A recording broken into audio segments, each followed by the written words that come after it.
first thing people expect to see is an Asian-looking guy because of the name Chicho. And so when I show up looking this black, and unfortunately I cut my hair because I'm not only black, I got afro. Yeah. Right? So they're thinking, are you Chicho? I say, yeah, I am Chicho. Then, some try to be politically correct, like, okay. Some would say, I thought you were Chinese. You would tell you openly. Yeah, I said, well, I'm the first black Asian you've seen. But no, I'm 100% Cameroonian. Someone's listening to you, young person. Yes. Who is not sure whether music, and maybe they're very talented, they're not sure whether music is the way to go. What do you tell them? I think, interesting, I would say, make sure you have something that can help foot the bills. So there has to be that other thing, because mind you, there's the likes of Davido is not like Nigeria is almost how many million people. You don't have so many million Davidos and Burna Boys, right? It's just one in a million, and so you don't want to bet on your life on that, because you end up, and I know so many who are frustrated trying to earn a living, from music. And when you bet your entire livelihood on that and it doesn't pay off, that's when you hear people getting into nasty business to break through. And I would not encourage that. So for me is, if you are in school, take it seriously. If you're an entrepreneur, take it seriously. If you are into vocational training, whatever it is, take it seriously and make sure that you have a source of income that can support you just in case music doesn't make it. Yeah. Yes. But then you just never know. It takes one track for that big bang to happen.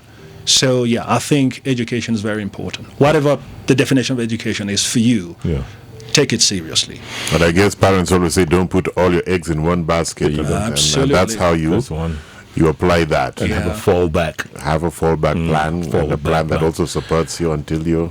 If people want to listen to Black Rhymz, where do they go? We are primarily on YouTube. So if you do Black Rhymz with Z at the end, you'd find us on YouTube, and on Facebook. It's the same name, Black, and then Rhymz, RHYMZ. Listen, I'm getting old, man. I can't even spell it. Right. Don't quit your day job. No, I wouldn't quit. I wouldn't quit my day job. Yeah. And one thing I wanted to say is the whole thing of, how it's a very interesting story how I got into journalism. Yeah. Is Consti, who is a member of Black Rhymz. He was trained as he went to journalism school. I studied political science at undergrad. Yeah. And for some reason, he was about to apply for this, new channel that had come up in Cameroon, and he was like, "Man, you should come along." And I'm thinking, dude, no. So he urged me to come along and drop my application, and I went on to do that. We both went. Unfortunately, he was not retained for that particular channel, but I ended up being the news editor for the channel and becoming a news anchor, and I led the channel for too many years in Cameroon, Equinox TV in Cameroon. Now, I say this to say that like you said, don't put your eggs in one basket. I studied political science. My goal was not to be a journalist. But this chance... That is it. So I found myself in a place and time where I was unsure what was going to happen next.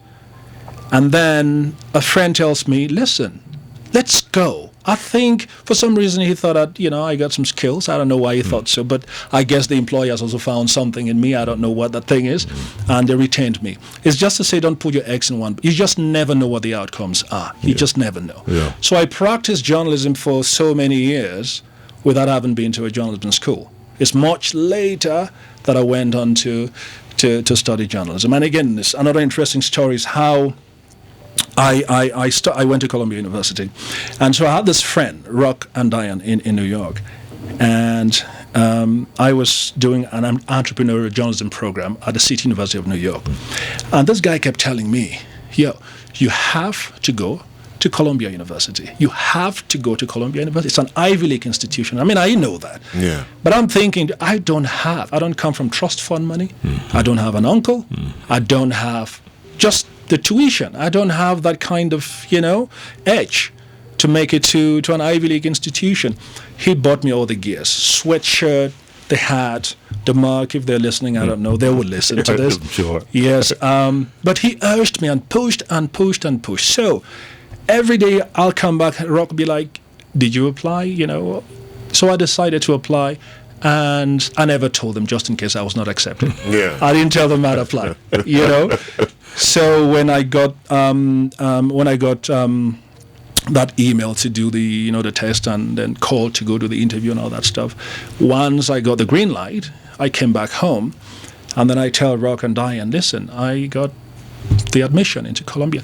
They said, wait, what? Now these are Americans. Yeah.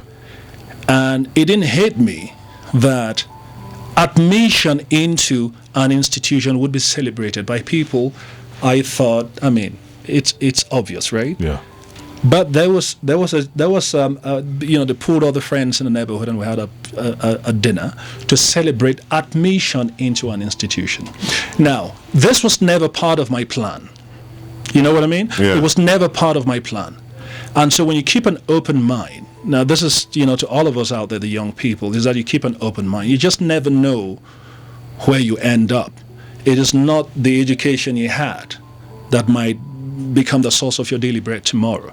And what that has done is opened so many doors for me. I don't know if I should credit it for my, entry into the UN, but I think it had a role to play. I think Black Rhymz is going to blow. That I know for sure. We'll be waiting. We'll be waiting, and we'll be listening, and we wish you all the very best. Thank you very much.